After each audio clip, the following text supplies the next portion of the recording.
يا سوريا رغم الألم. السلام عليكم ورحمة الله وبركاته. أنا أختكم في الله من لاجئين السوريين في الأردن. أنا طبعا اليوم طلعت هذه المقابلة بس عشان الشيوخ الإسلام يشوفون شنو بإيدي، شوفي موجود عندي كتب الإنجيل. طبعا هذه كتب الإنجيل جت ناس علينا، إحنا أول شيء أرامل وأيتام، إحنا استغلوا ظروفنا إن أرامل وقاعدين لحالنا، فاتوا علينا على بيوت وأعطونا هذه الكتب وقالوا إنه لازم نقرأ فيها ونحفظها. عشان إيش؟ عشان يساعدونا بأجارات البيوت وعشان المعونات. يعني هم يعني قاصدين انه يشترون ديننا عشان الفلوس، عشان المال، يعطونا مال ويشترون في ديننا. طبعا انتم شيوخ الاسلام انتم ما تقبلون الشيء هذا يصير. هذه الكتب، هذا كتاب الانجيل، وهذا كمان كتاب الانجيل. طبعا هذا توزع على اكثر من 20 عائله بس عندنا بمنطقتنا. وما ادري انتم اكيد ما راح ترضون بالوضع هذا. ما ترضون انه نبيع ديننا عشان الفلوس، وعشان اصلا هم مستغلين. هذا الوضع يسمى استغلال. نعم. يعني اختي انت هذه الكتب كلها، شو الكتب الثانيه كمان؟ بس لحظه شوي. هذا الكتاب الشريف طبعا كتاب مسيحيه. ايوه. وهذه قصه مختاره 29. طبعا للمسيحيين. نعم. الكتب اللي عندي موجوده كلها للمسيحيين. هم يستغلوا وضعك هو استغلال، يجيبوا لكم مثلا ايجار بيت ويعطوكم كتب. بالضبط. وشو يقولوا لكم؟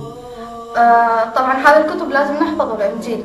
الانجيل لازم تحفظونه، وبعد فتره يعني معينه يعطونا فتره محدده انه نحن نجيكم باليوم الفلاني. نعم. ونسمع لكم الكتب هذه. ونسمع لكم شو حفظتوا من الانجيل. طيب انتم شو رايكم في الموضوع هذا؟ اكيد اذا احنا ما نرضى.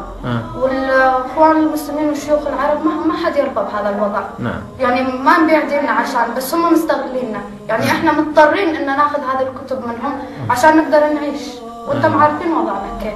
نعم يا ستي، ان شاء الله يكون في العون، وقلنا احنا اخوان مسلمين ومشايخ اسلاميه ان شاء الله نوصل لهم الصوره هاي احنا ان شاء الله، وانهم ما يقصروا ان شاء الله. وانت شو تطلبي من المشايخ؟ انا اطلب منهم انه شو تطلبي؟ يشوفوا وضعنا. ايوه. يشوفوا كيف الناس عايشه. نعم. يشوفوا يعني احنا ترى اكثر الشيوخ مو مهتمه فينا. نعم. والحمد لله على كل حال. ان شاء الله. شكرا لك خالد. شكرا. السلام عليكم ورحمه الله وبركاته. انا اخوكم لاجئ سوري. نعم. جونا المسيحيين. نعم. يعني يتبرعون باجار دور واغذيه. نعم.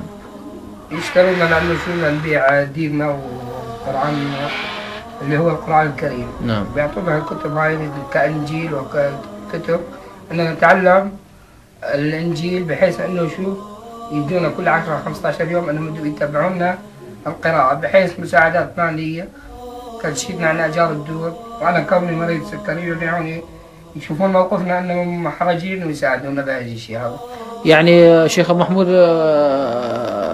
الكنائس شادة حيلها ونشيطة، ويوزعوا فلوس ويوزعوا برشا. سمعت يوزعوا ملابس ويوزعوا اسفنج ويوزعوا حرامات بطانيات. بيوزعوا للي بيع دينه، اللي بيتغير عن الكتاب عن القرآن الكريم ويقرأ القرآن الكتب هاي الجامعة. واحنا ديننا وشريعتنا ما تخلينا نقرأ الشيء هذا. يا سيدي. ونطلب من اخواننا الشيوخ نعم انهم يساعدونا، ولا يرضى على اي مسلم يعرف لا اله الا الله ورسولنا محمد صلى الله عليه وسلم انه يصير بهالشيء هذا. يا سيدي. والله لا يمرق واحد بهالظروف اللي مرقناها. جزاك الله خير. واخوانك ان شاء الله رايحين نوصل لهم الصورة باكمل وجه باذن الله تعالى. وشكرا لك. شكرا. يا سوريا رغم الألم، وكل دمعة وكل دم، وجسر الأمان اللي انهدم، دربك يوديك الأمان. إيدي على قلبي وانا ألقى أنينك والعنا، وأقول يا رب مسنا واخواننا ضر وهوان، الشام تدفع